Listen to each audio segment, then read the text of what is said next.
Nah, saudara-saudara, topik kita pada pagi hari ini adalah freedom in Christ, pembebasan di dalam Kristus. Berdasarkan firman Tuhan, the Israel of God. Apa maksudnya the Israel of God? Seperti dalam ayat Galatia 6 ayat 15. Neither circumcision nor uncircumcision means anything. What counts is the new creation. Dan ayat 16, perhatikan ayat 16 ini. Peace and mercy to all who follow this rule, to the Israel of God. Nah, sebabnya sama ada bersunat ataupun tidak, tiada artinya. Menjadi satu ciptaan baru, itulah yang penting. Bagi mereka yang hidup menurut hukum ini, sejahtera dan belas kasihan atas mereka dan atas Israel Allah.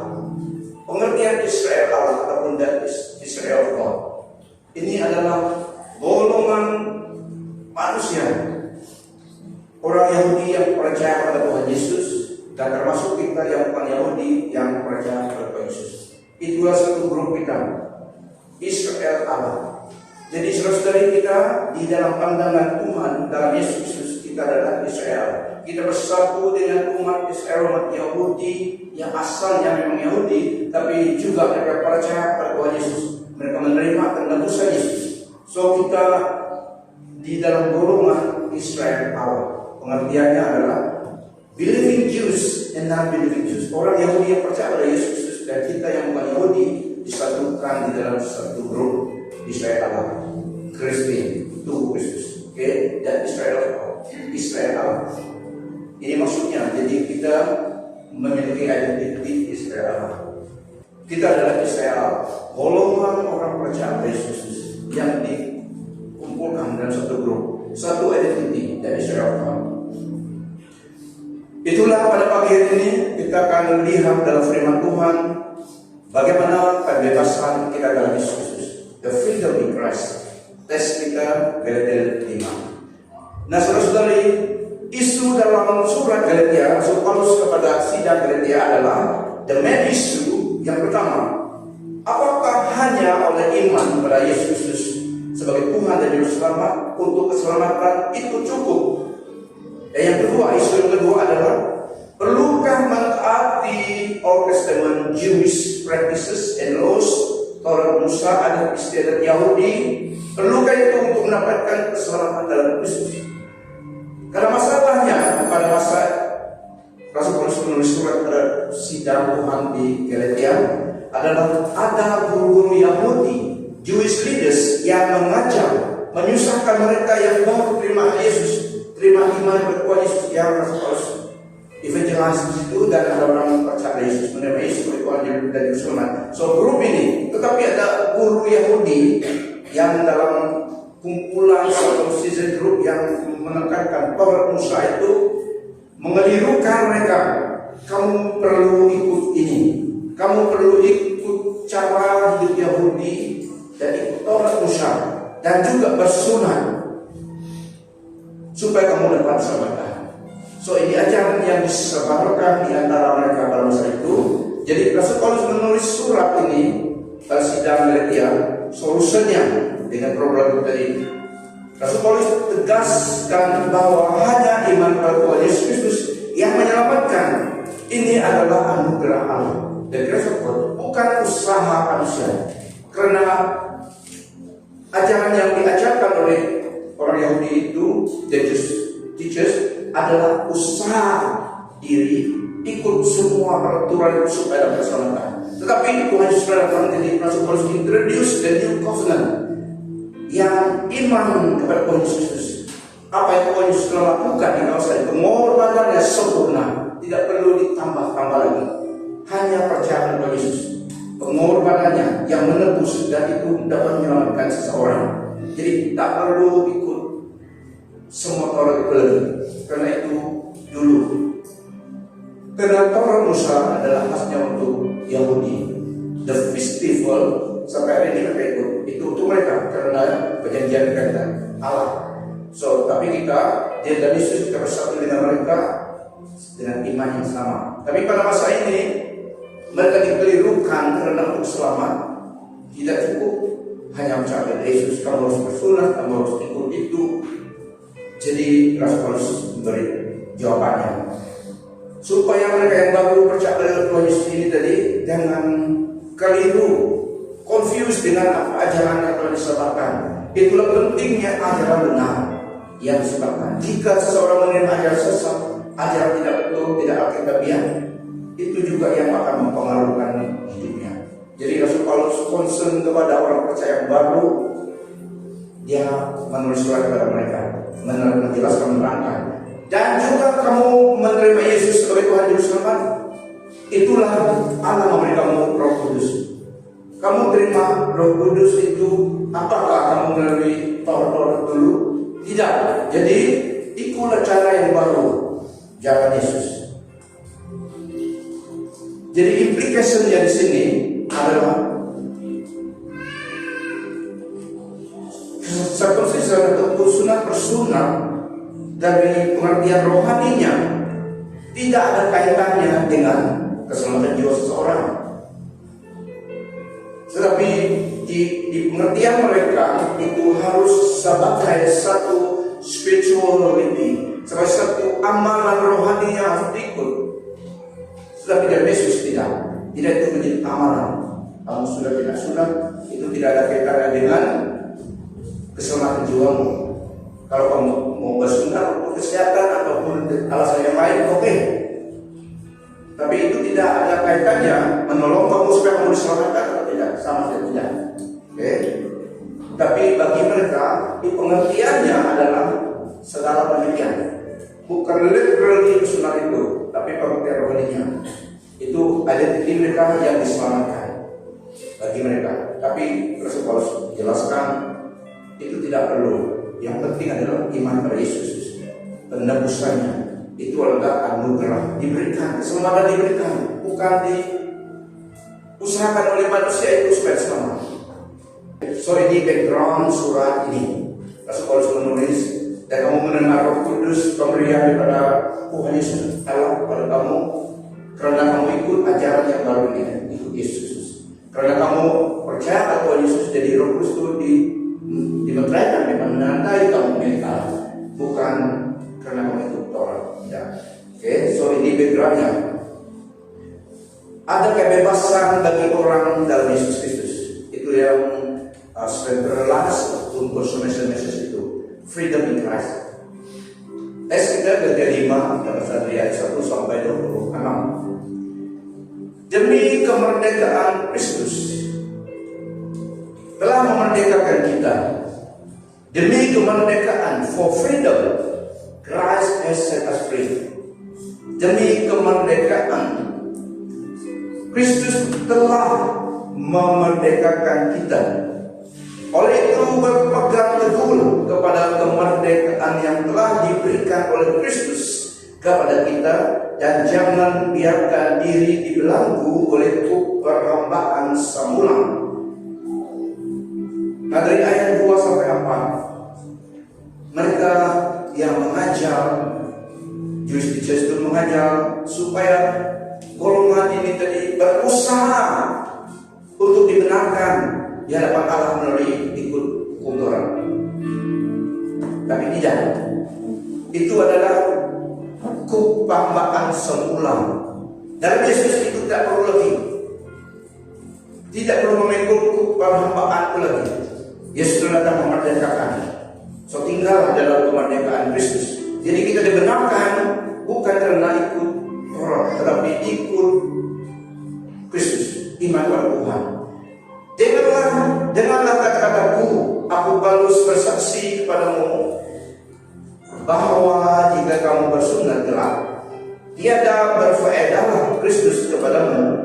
Dan aku bersaksi lagi pada setiap orang yang bersunat bahwa dia berhutang dan mesti mengerjakan seluruh hukum Taurat. Karena kekuatan manusia tiada yang dapat menyempurnakan tuntutan hukum Taurat. Itu Yesus datang. Yesus datang menggenapi semua tuntutan, the perfections of the law. Tuntutannya Yesus menanggungkan semuanya. sampai dia menebus dosa manusia. Itulah Yesus, the fulfillment, the consummation, the end of the law. Akhirnya, titik, full stop. Dia saja yang alasannya dari segala-galanya untuk menyenangkan Allah, Yesus. Untuk keselamatan, Yesus. Semuanya Yesus. Jadi ayat 4-6 itu merupakan anugerah Allah yang diberikan melalui Yesus kepada orang yang percaya kepadanya. Christ is our righteousness. Faith in Christ expressing itself through love. Dari ayat 4-6. Kamu yang berusaha untuk diperbenar melalui hukum Taurat telah terpisah daripada Kristus. Kamu telah terkeluar daripada kasih karunia Allah dari Tuhan. Melalui roh dan dengan iman bersungguh-sungguh menantikan kita melalui roh dan dengan iman bersungguh-sungguh menantikan harapan mendapat pembenaran. Karena dalam Kristus Yesus sama ada bersunat ataupun tidak, tiada artinya melainkan iman bekerja melalui kasih. Nah, saudara-saudari, Kristus datang memberi new covenant di dalam dia. Taurat sempurna, testament itu adalah kehendak Allah sempurna. Moses diberikan, tempo memang diberikan. Itu adalah the law of God, perfection. Tapi tidak ada manusia yang dapat mengikutnya, menyempurnakannya. Karena kalau kamu gagal di dalam satu, kamu seperti gagal dalam semuanya. Tapi puji Tuhan, Yesus datang menggenapi semua tuntutan itu. The perfection is in Christ. Jadi dia satu-satunya alasan dari segala-galanya. Hidup yang kekal, keselamatan, pengampunan dosa. Tak perlu kita mengaku dosa kepada orang manusia. Confess to God. Yesus datang, the embodiment of God, the perfection, the deity of who God is dalam Yesus Kristus. Dia adalah kesempurnaan Allah. Dia datang supaya this is God melalui dia. He is the image, the expression of the perfect God. Dia datang menyempurnakan tuntutan undangan itu sendiri di dalam dirinya, supaya kita di dalam dia tak perlu kita mengikuti semua itu lagi karena tidak apa. Tapi dari Yesus dia telah melakukannya, dan grace of God, kasih karunia Allah diberikan karena iman pada Yesus, kita menjadi dibenarkan sempurna. Jika kita katakan saya tak usaha cari kebenaran seperti orang sekali dulu, cari jalan untuk membenarkan diri outside the grace of God, itu kita telah keluar dari firman Tuhan. Jadi itu ajaran kepada mereka supaya mereka mengagungkan pengorbanan Yesus. Tak perlu ikut tuntutan itu lagi, karena memang tidak dapat ada keselamatan. If you fail on one commandment, you fail all. Jadi Yesus datang menyempurnakan semuanya. Amen. Saya berita baik, kebebasan dari Yesus. Benar di hadapan Tuhan, keselamatan di hadapan Tuhan, Yesus Kristus kebenaran kita. Jadi untuk harapan untuk dibenarkan di hadapan Tuhan dan untuk keselamatan tidak ada kaitannya dengan bersunat ataupun tidak bersunat. Ajaran-ajaran Taurat dulu. Yang penting adalah hidup kita dalam Yesus Kristus. For the Jews and for the non-Jews alike. Sama-sama hanya satu jalan, Yesus Kristus. Dan Israel God, itulah kita bersama dengan orang Yahudi yang percaya kepada Yesus. Ayat 7-12, mereka yang mengajar ajaran seperti demikian berada dikatakan Architectus, the priest circumcision, the law of Moses. Ayat 7-12, dahulu perjalananmu baik, di surat kepada sidang Galatia. Dia katakan dahulu perjalananmu baik. Siapakah yang telah menghalangimu sehingga kamu tidak lagi menurut yang lama? Pujukan ini bukannya daripada Tuhan yang memanggilmu. Sedikit lagi pun akan meragikan tepung segumpal. Ditulis akan mengakibatkan kecemaran dari semuanya. Aku yakin padamu dalam Tuhan bahwa pikiranmu tidak akan bercabang. Tetapi orang yang mengacau pikiranmu itu akan menerima hukumannya, walau siapapun dia. Jadi supaya tegas memberi amalan nasihat kepada sidang gereja yang telah dibawanya pada iman pada Tuhan Yesus Kristus. Dia katakan demikian, siapapun dia, you will pay the penalty or she will pay the penalty. Saudara-saudara, jika aku masih, dia dulu adalah aktif di dalam ajaran itu, sehingga orang ditangkap masuk penjara dulu sebelum dia berkata dengan Kristus di Damaskus. Dia katakan dalam ayat 11, saudara-saudara, jika aku masih menyebarkan ajaran supaya orang bersunat, mengapakah aku masih dianiaya? Kalau begitu, salib itu tidak lagi menjadi penghalang. Jadi dia dulu dalam penyebaran ajaran Judaisme itu, Kristus datang, lalu Paulus ditangkap lagi jadi hamba Tuhan Kristus. Dia juga reverse, sudah new chapter dalam hidupnya. Dia memberitakan tentang Yesus kepada orang Yahudi dan non-Yahudi. Kepada mereka, the cross is a stumbling block. Mereka susah mempercayakan bagaimana jalan keselamatan, kemenangan salib Yesus. Jadi bila bilang itu penghalang, the cross offense bagi orang Yahudi. Jadi salib adalah bagi orang Yahudi foolishness. Bagaimana? Jadi mereka usaha menciptakan jalan untuk diselamatkan. Sudah cross. Rasul Paulus datang. Dulu dia menyebarkan ajaran itu, tapi setelah mulai tinggal dari Tuhan, dia tidak mengajar lagi. Dia mengajar Yesus cukup untuk semua. Salib Yesus. Jadi orang Yahudi sangat offended dengan ajaran itu. Tapi itulah kebenaran, the way of the cross. Salvation melalui pengorbanan Yesus. Sekarang ini Yesus Kristus. Sedikit lagi pun akan merapikan tepung segumpal. Nah, saudara-saudara, wrong teaching brings confusion and merusakkan imanmu kepada kebenaran dalam Kristus. Itulah penting ajaran benar itu. Jangan ajaran yang serupa benar tapi tidak benar. It must be the truth. So ajaran benar penting untuk kehidupan keselamatan kita. Karena dalam Kristus Yesus ayat 6, sama ada bersunat apapun tidak artinya melainkan iman bekerja melalui kasih. Itu yang penting. Iman kepada Tuhan Yesus dan ekspresinya melalui kasih. Tidak kondem orang yang lain, tapi menyatakan iman kepada Tuhan Yesus. Tak perlu kondem orang. Nah, dari ayat 13 sampai 15, our calling in Christ as believers, panggilan kita dalam Kristus sebagai orang percaya. As believers in Christ, we are called to be free from the requirements of the law, because Christ is our freedom. Namun, kita lihat, karena kamu saudara-saudara telah dipanggil untuk mendapat kebebasan, cuma janganlah gunakan kebebasan sebagai kesempatan memuaskan hawa nafsu, tetapi berhikmatlah untuk satu sama yang lain dengan dalam kasih, dengan kasih. Ini yang penting. Meskipun kita bebas dari Kristus, mereka dalam ajaran itu banyak amalan yang diikut. Seperti kita pakaian dulu kan, sama tidak boleh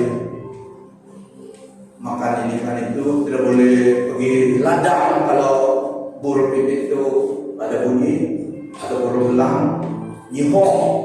Jadi tidak bagus nyihong. Balik kue ketam padi ada nyihong, tidak bagus sekali. Sampai padi terbang layu kena di captive dengan ajaran yang demikian. Tapi dan Kristus semuanya kita tidak itu berarti kijang melintasi jalan tidak dapat. Sekarang cari kijang itu susah, mau kijang. Dulu mereka yang inilah yang kontrol destiny kita. Tapi dalam Yesus kebebasan, amen. Termasuk segala Dimanapun engkau berdoa, waktu driving, Tuhan mendengar.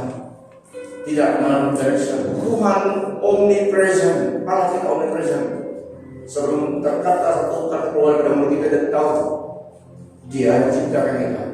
So mana-mana pun kita berdoa, waktu terjauh kita berdoa, semua pada Tuhan dia dengar.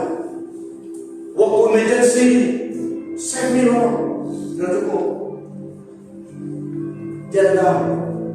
The shortest prayer dalam Alkitab. Siapa yang berdoa? Rasul Petrus, waktu dia sudah jalan atas air, Tuhan Yesus akan datang. So, if it is your Lord, permit me to walk on the water. Jika engkau itu Tuhan diizinkan saya datang padamu berjalan atas air, Tuhan sudah datang. Jangan mulai berjalan. Dan samping sebelah kanan kiri, kita tengok, wah, gelombang luar sebelah dari sana. Dia mulai merasa hilang fokus. Waktu dia hilang fokus, kita tengok itu tenggelam. Waktu dia tenggelam, dia berteriak, Lord save me. Oh Yesus selamatkan dia.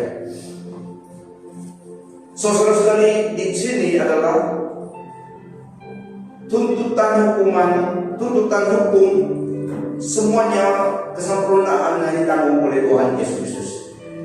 Kepada kamu, saudara-saudara, telah dipanggil untuk mendapat kebebasan. Cuma janganlah gunakan kebebasan sebagai kesempatan memuaskan hawa nafsu, tetapi berhikmatlah untuk satu sama yang lain dengan kasih.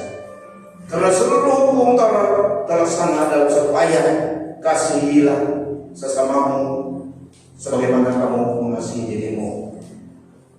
Ini panggilan kita, kebebasan dari Kristus, tapi tidak ada menjadi lesson kebenaran berdosa, dan juga satu petunjuk supaya kita hidup dalam kasih.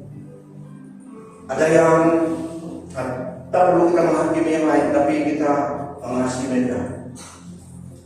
Jangan menggigit dan makan sesama sendiri. Berhati-hati, jangan sampai kamu membinasakan.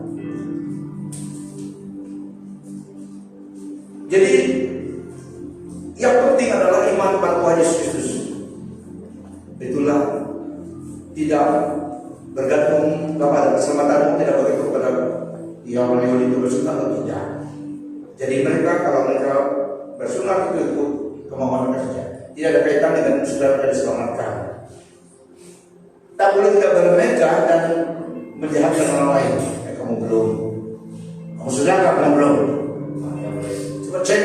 Ini tidak. Tidak ada apa-apa gunanya dengan keselamatan. As far as the salvation in Christ is concerned adalah faith in God. Jadi kita dengan kasih siapapun dia, yang penting dalam Kristus kita datang dari istri Allah bersatu. Dengan demikian, sebagaimana telah tersurat, jika sesiapa yang bermegah, maka hendaklah ia bermegah dalam Tuhan. Bermegah dalam Tuhan, kita boasting, kita bersyukur karena kita telah ditebus oleh Tuhan Yesus. Jadi jangan kita menghakimi yang lain. Karena seluruh hukum Taurat terlaksana dalam satu ayat, kasihilah sesama manusia sebagaimana kamu mengasihi dirimu sendiri.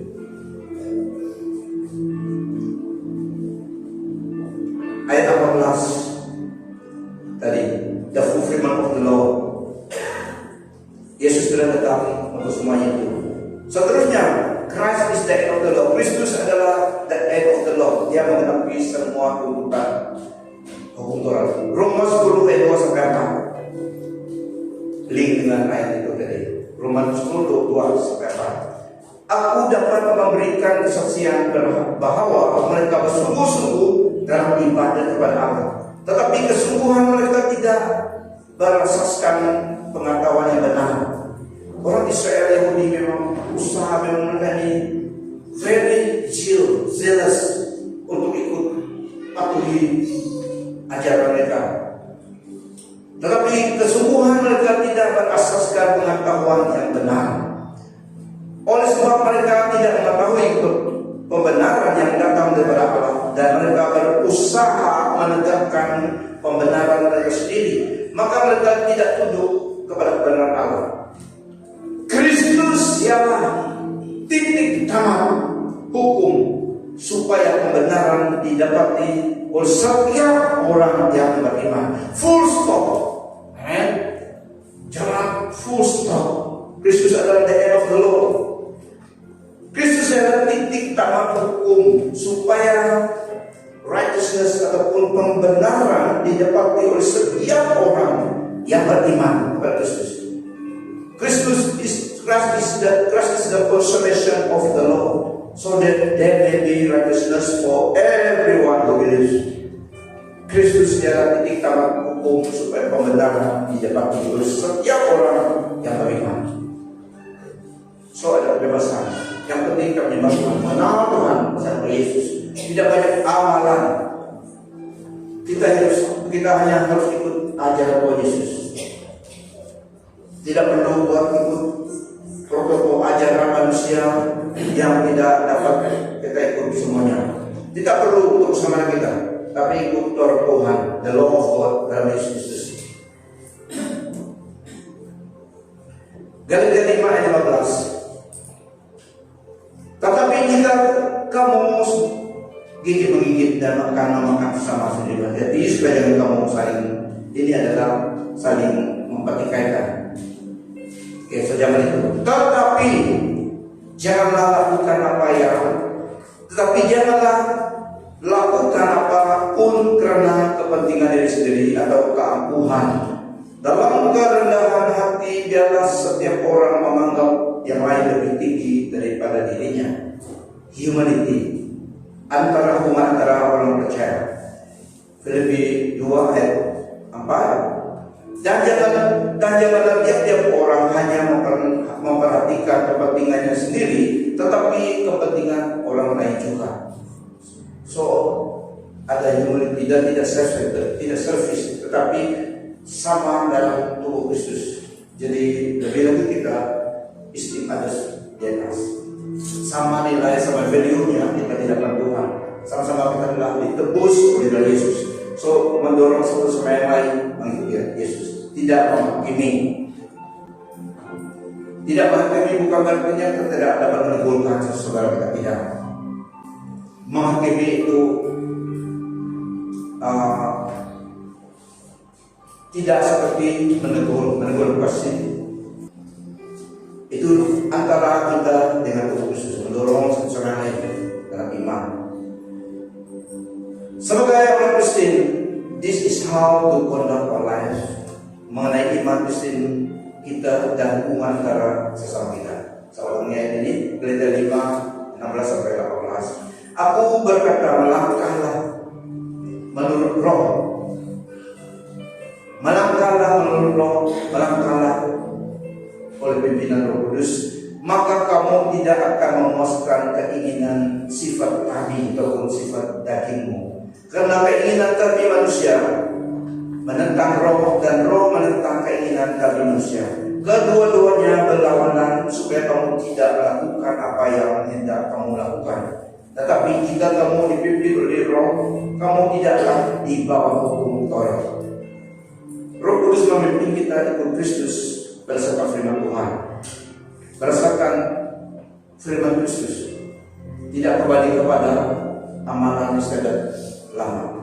Itulah firman Tuhan juga katakan, kita berpercaya adalah terang dan dalam dunia ini. Jadi dalam firman Tuhan juga, terang itu harus separate dengan kegelapan.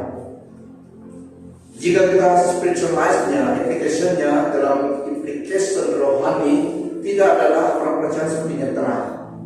Jadi kalau terang itu muncul, kalau terang itu bersinar, kegelapan disingkirkan. Sebagai orang percaya, kita tidak dapat ada intimasi, ada hubungan, bahkan kawin dengan orang yang tidak saya tidak. Karena Kristuslah bos kita, jadi kita ikut perintahnya, firman-Nya.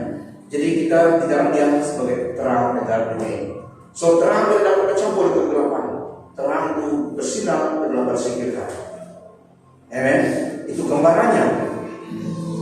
Jadi orang percaya Yesus diberikan Roh Kudus supaya kita dapat ikut perintah Tuhan dalam firman-Nya dan dimampukan ikut ajaran firman Tuhan itu supaya kita menyenangkan Tuhan dan supaya kita juga dapat menaklukkan sifat daging dalam diri kita, sifat keinginan diri sendiri itu, dan ikut pimpinan Tuhan. Jika kamu hidup, tetapi jika kamu dipimpin oleh Roh, kamu tidaklah di bawah hukum Taurat. Kita dalam Yesus adalah memiliki kebebasan. 24 sampai 26. Mereka menjadi milik Kristus Yesus, telah menyalibkan kami manusia beserta hawa nafsu dan keinginannya. Jika kita hidup dalam Roh, marilah kita berbuat segalanya dalam Roh juga. Janganlah kita menjadi bongkak, saling menyakitkan hati dan berdengki-dengkian sama sendiri. Jadi ikut pimpinan Roh Kudus. Roh Kudus memimpin kita ikut firman Tuhan. Itu pentingnya kita baca firman Tuhan supaya kita dapat diferensiasi yang mana yang bukan kita Tuhan. Meskipun di depan manusia itu benar, seperti benar, tapi jika firman Tuhan bertentangan itu tidak benar dan tidak baik untuk kita. Roh Kudus memimpin kita ikut benar firman Tuhan.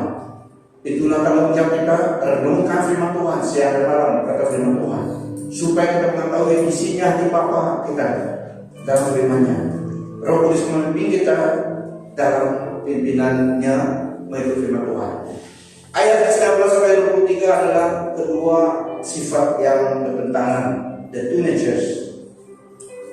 Itulah kita didorong, diberi petunjuk supaya berjalan mengikut pimpinan Roh Kudus, karena masih ada sifat-sifat kedagingan kita dalam diri kita. Tapi untuk mengalahkan keinginan hawa nafsu yang bertentangan dengan Tuhan itu, kita harus ikut pimpinan Roh Kudus yang bukan dalam diri kita. Hidup di dalam Kristus, kita memiliki kebebasan, tidak terikat oleh hukum Taurat, tidak hidup di bawah supervision hukum Taurat, tetapi hidup di dalam anugerah Tuhan dan kemenangan Kristus. Itulah kebebasan yang Tuhan lakukan untuk kita. Roma 10 ayat 4. Christ is the consummation of the law, so that there may be righteousness for everyone, so that there may be righteousness for everyone who believes. Kristus ialah titik tamat hukum, supaya kebenaran didapati oleh setiap orang yang beriman. Nah, Kristus memberi kita kebebasan, tetapi bukan untuk lesson kita berdosa, tapi untuk kita menyenangkan Tuhan dan menjadi berkat bagi sesama kita. Demi kemerdekaan, Kristus telah memerdekakan kita. Oleh itu, berpegang teguh kepada kemerdekaan yang telah diberikan oleh Kristus kepada kita. Dan janganlah biarkan diri dibelenggu oleh keperabaan semula. Apa yang bertentangan dengan kehendak Tuhan itu dikategorikan keperabaan semula. Jika tradisi budaya manusia yang harus diamalkan bertentangan dengan prinsip firman Tuhan, tak perlu teknik itu. Meskipun nanti kamu tidak menyenangkan manusia, tetapi kalau kamu mau menyenangkan Tuhan, it must be the way. It has to be the only way. There is no compromising. Tetapi keselamatan kita tetap di Yesus, hanya Yesuslah kebenaran kita. Dia datang supaya kita memiliki kebebasan di dalam Dia. Haleluya, haleluya, amen, haleluya.